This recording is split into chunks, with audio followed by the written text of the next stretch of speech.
Voice news, आपकी आवाज आपकी खबर। नमस्कार। आज हम बिहार की सियासत पर बात कर रहे हैं और खास तौर पर राहुल गांधी और तेजस्वी यादव की वोट अधिकार यात्रा के दूसरे दिन पर, नमस्कार। हाँ, ये यात्रा अभी चर्चा में है। जिसमें औरंगाबाद के देव सूर्य मंदिर में उनकी यात्रा का जिक्र है। तो आज इसी पर गहराई से बात करते हैं कि भाई वहाँ हुआ क्या, नेताओं ने क्या कहा और इसके मायने क्या है। बिल्कुल, ये यात्रा काफी अहम है, खासकर बिहार के राजनीतिक माहौल और इंडिया ब्लॉक की जो रणनीति है उस लिहाज से। तो चलिए देखते हैं इसके अहम पहलू क्या है। अच्छा, तो रिपोर्ट ये बता रही है कि राहुल गांधी, तेजस्वी यादव और साथ में मुकेश सहनी भी, ये सब औरंगाबाद के मशहूर देव सूर्य मंदिर पहुंचे सुबह सुबह। हाँ, देव सूर्य मंदिर काफी मान्यता है वहाँ पूजा अर्चना की, परिक्रमा भी लगाई। और एक बात और, पूजा के बाद राहुल गांधी के कंधे पर एक गुलाबी रंग का साफा देखा गया। हाँ, गुलाबी साफा, ये भी शायद कोई संकेत हो। उनके साथ राजेश राम भी थे और वो पुजारियों से बात करते हुए भी दिखे। तो दिन की शुरुआत मंदिर दर्शन से करना ये अपने आप में एक प्रतीकात्मक कदम तो है ही। मतलब स्थानीय संस्कृति और जो भावनाएं हैं उनसे जुड़ने की एक कोशिश दिखती है। सही बात है। फिर मंदिर से बाहर निकलते समय नेताओं ने मीडिया से थोड़ी बात की। अच्छा, क्या कहा? तेजस्वी यादव ने कहा कि यात्रा का रिस्पांस काफी अच्छा है, लोगों का काफी बढ़िया है, बस इतना ही।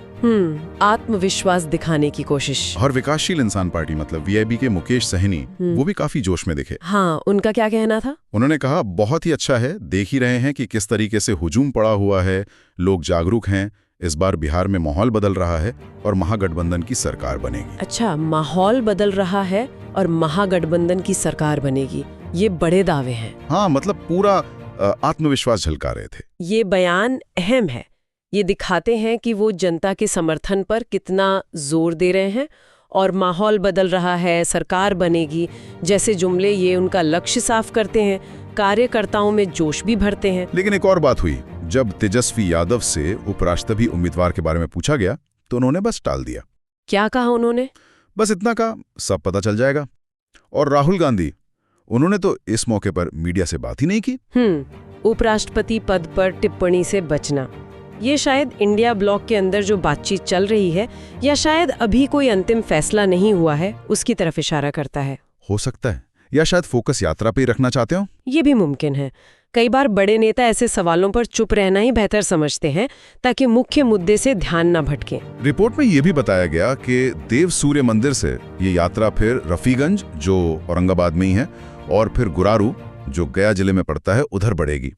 और औरंगाबाद में एक जनसभा भी होनी है। रिपोर्टर ने यह भी याद दिलाया कि पिछले दिन, मतलब यात्रा के पहले दिन, राहुल गांधी ने वो बयान दिया था। कौन सा बयान? जिसमें उन्होंने चुनाव आयोग, पीएम मोदी और अमित शाह से न डरने की बात कही थी, खासकर वो हलफनामे वाले मुद्दे पे। हाँ, वो बयान काफी आक्रामक था और वो वोटर अधिकार यात्रा के नाम से मेल भी खाता है। सही। तो ये दिखाता है कि यात्रा का मकसद सिर्फ समर्थन जुटाना नहीं है, बल्कि वो सत्ता पक्ष को सीधे चुनौती भी देना चाहते हैं। तो एक तरफ मंदिर दर्शन और दूसरी तरफ ये तीखे बयान, ये एक तरह की मिली-जुली रणनीति लग रही है। तो अगर हम संक्षेप में देखें, वोट अधिकार यात्रा का दूसरा दिन मंदिर दर्शन से शुरू हुआ, नेताओं के आत्मविश्वास भरे बयान आए, जिसमें जनता के अच्छे प्रतिसाद और बिहार में माहौल बदलने पर जोर दिया गया। बिल्कुल, और साथ ही कुछ सवालों पर रणनीतिक चुप्पी भी दिखी। हाँ। अब देखने वाली बात ये होगी कि ये जो जमीनी स्तर की सक्रियता है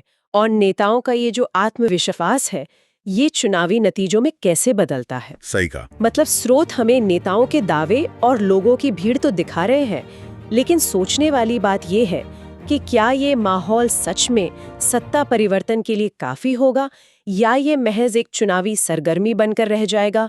इस पर विचार किया जा सकता है। वॉइस न्यूज, आपकी आवाज आपकी खबर।